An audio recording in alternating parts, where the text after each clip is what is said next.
میرے محبوب کا شہر مدینہ. ایک آدمی، ایک صحابی جہاد کو نکلے، اپنی بیوی سے کہنے لگے میں جا رہا ہوں، میری اجازت کے بغیر گھر سے نہ نکلنا. اور حدیث میں موجود ہے، امام ذہبی حدیث لائے ہیں، فرمایا قیامت کے دن اس کے پیر گلے سے لپٹے ہوں گے، اس کے پیروں کو گلے سے باندھ دیا جائے گا. یہ کون عورت ہے؟ رب فرمائے گا یہ وہ تھی جو خامد کی اجازت کے بغیر گھر سے نکلا کرتی تھی، بغیر اجازت کے گھر سے نکلتی تھی. سید عالم صلی اللہ تعالی وسلم، بڑی عجیب حدیث ہے، میں پڑھتا ہوں تو رو پڑھتا ہوں.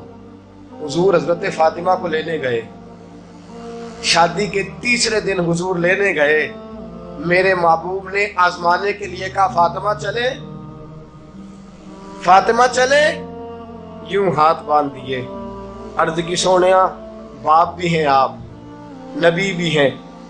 میری جرت نے انکار کی، لیکن ابا جی آپ کی زبان سے سنا ہے شوہر کی بغیر اجازت نکلنا نہیں. اگر اجازت دے تو علی کا انتظار کر لو. عزت والے رسول کی عزت والی بیٹی نے جب کہا نا سونیا اجازت دیں تو انتظار کر لو، کریم رسول کی آنکھوں میں آنسو آئے.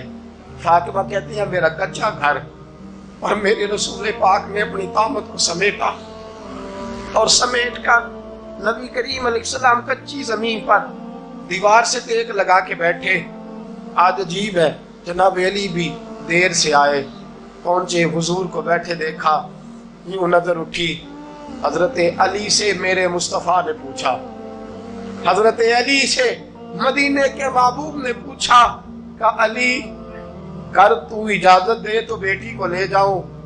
حضرت علی پھوٹ پھوٹ کے روئے، میرا روپ بھی نہیں تے میرا رنگ بھی نہیں تے مینوں یار منان دا ٹنگ بھی نہیں.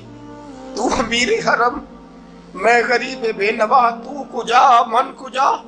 سونیا علی جتنی بھی عزت ہے تیرے قدموں کی برکت سے ہے. حضور میں اجازت دوں؟ فرمایا فاطمہ کو میں نے سکھایا ہے. اور فاطمہ کہتی ہے جب تک علی نہیں آئیں گے میں جاؤں گی نہیں.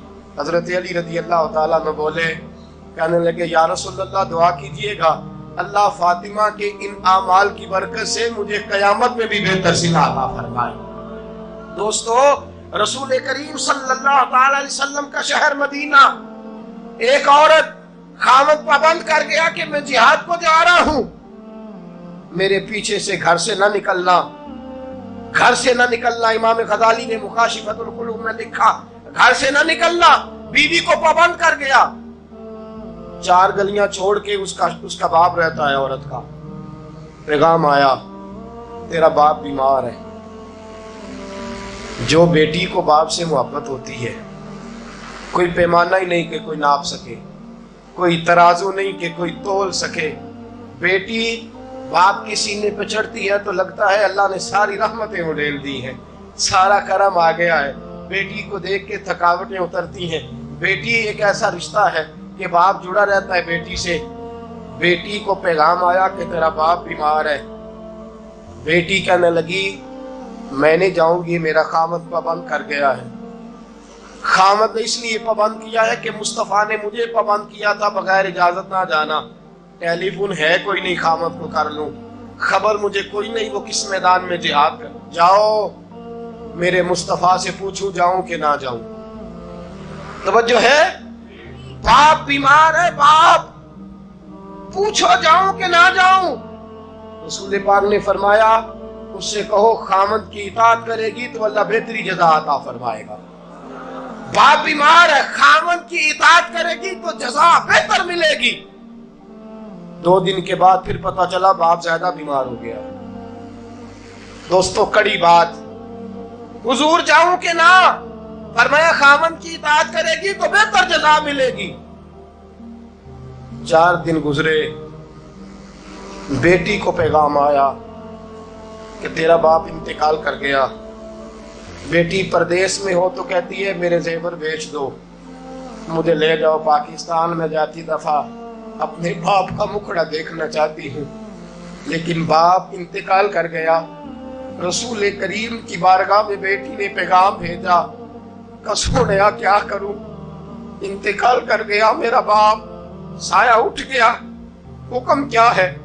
مدینے کے چاند کے وہی جملے خامن کی اطاعت کرے گی تو اللہ بہتر جزا دے گا۔ دوستو یہ ہیں میرے رسول کے ماننے والی عورتیں۔ بیٹیوں دیکھو شوہر کی اطاعت کسے کہتے ہیں۔ یا رسول اللہ باپ انتقال کر گیا، دفن ہو گیا، حضور نے فرمایا پتہ کرو گئی کہ نہیں گئی۔ صحابہ لوٹے، سونیا قربان جائیں تیرے نظام پر، آقا قربان جائیں تیرے فرمان پر۔ تیرے جملوں کی تاثیر ایسی ہے کہ عورتیں اگرچہ کمزور ہوتی ہیں پر تیرے دین کی پہرے دار بن گئی ہیں۔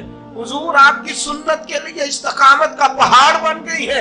حضور وہ گئی نہیں، کائنات کے امام نے ہاتھ اٹھائے، رسول پاک نے ہاتھ اٹھائے، اور صحابہ فرماتے ہیں آج اس عورت کے مقدر جاگے، چند آنسو حضور کے گرے، اور پھر چہرے پہ ہاتھ پھیر کے فرمایا جاؤ اسے جا کے خوشخبری دے دو، تو نے اپنے خامد کی اطاعت کی ہے، تیری اس فرما برداری کی وجہ سے اللہ نے تجھے بھی بخش دیا ہے، تیرے باپ کی بھی بخشش فرما دی ہے۔ تو نے خامد کی اطاعت کی، تو بھی بخشی گئی۔ عورتیں، میں نے ایک حدیث پڑھی، خدا کی قسم اٹھا کے کہتا ہوں، حدیث پڑھی اور پھر میں نے کتاب بند کر دی۔ میں نے کہا اس سے آگے میرے اندر ہمت ہی نہیں ہے، میں پڑھ ہی نہیں سکتا۔ میں نے جیسے کہا کہ پہلے تو صحابہ کرام میں اہل بیت کو ہم معصوم نہیں مانتے، ان سے جو کوتاہیاں ہیں وہ بھی ہماری اصلاح کے لیے ہیں تاکہ ہمیں توبہ کے طریقے سمجھ میں آ جائیں۔ عزیز دوستو، میرے محبوب کی شہزادی، بس رسول اللہ صلی اللہ علیہ وسلم کی شہزادی سیدہ فاطمہ محبوب پاک کی بارگاہ میں آئیں، رنگ اڑا ہوا ہے، آنکھیں رو رو کے تھکی ہوئی ہیں۔ محبوب کی شہزادی در رسول پہ آئی، آ کے حضور کے سامنے کھڑی ہوئی، کہا یا رسول اللہ صلی اللہ علیہ وسلم، حضور آج میں بڑی الجھن میں پھنس گئی تھی، آقا آج میں بڑی پریشان ہو گئی تھی۔ حضور نے فرمایا کیا ہوا؟ کہا یا رسول اللہ میں اور علی باتیں کر رہے تھے، باتیں کرتے کرتے بات بڑھنے لگی، حضور مجھ سے کوئی ایسا جملہ نکل گیا، علی ناراض ہو گئے، مجھ سے بات ہو گئی۔ دوستو درۃ الناصحین میں صاحب درۃ الناصحین لکھتے ہیں، کہا علی ناراض ہو گئے۔ سیدہ فاطمہ فرماتی ہیں میں نے 70 چکر لگائے علی کے کمرے کے۔ کتنے؟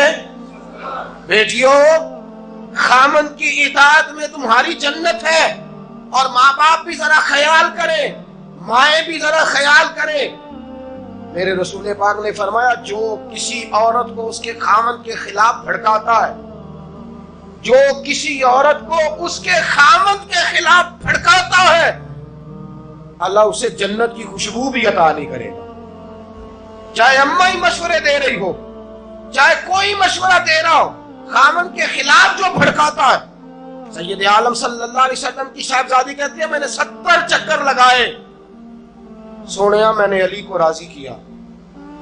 حضور علی راضی ہوئے ہیں تو خبر دینے آئی ہوں، بس اس سے زیادہ بڑی بات اور نہیں مل سکتی۔ دل کے کان کھولنا، ذرا جاگنا، ذرا اٹھنا، ذرا ٹیک چھوڑنا، ذرا غور کرنا، یہ کیا جملے بول دیے میرے رسول نے۔ حضور نے فرمایا فاطمہ، یہ وہ فاطمہ ہے کہ جو جنتی عورتوں کی سردار ہے، یہ وہ فاطمہ ہے جن کا دوپٹہ اگر کبھی واضح ہو جائے تو سورج منہ چھپا کے نکل جائے، یہ وہ فاطمہ ہے کہ صبح قیامت آواز آئے گی نبیوں ولیوں غوثوں کتبوں ابدالوں گردنیں جھکا لو، نظریں بند کر لو، محمد کی بیٹی فاطمہ کی سواری گزرنے والی ہے۔ الفاطمہ تو بدعت منی، الفاطمہ تو سیدۃ النساء اہل الجنہ۔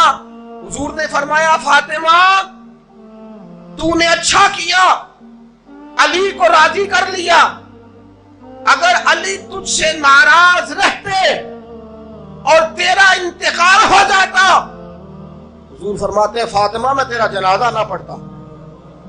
فرمایا میں اس سے بڑی بات کہاں سے لاؤ گے، اس سے بڑا فکرہ کہاں سے لاؤ گے؟ فرمایا فاطمہ میں تیرا جنازہ نہ پڑھتا اس لیے کہ تو مولا کائنات کی بیوی ہے، اگر تجھ سے علی ناراض رہتے۔ اور پھر میرے حبیب نے فرمایا جس کا خامند اس سے راضی ہوتا ہے اس کا اللہ بھی اس سے راضی ہوتا ہے۔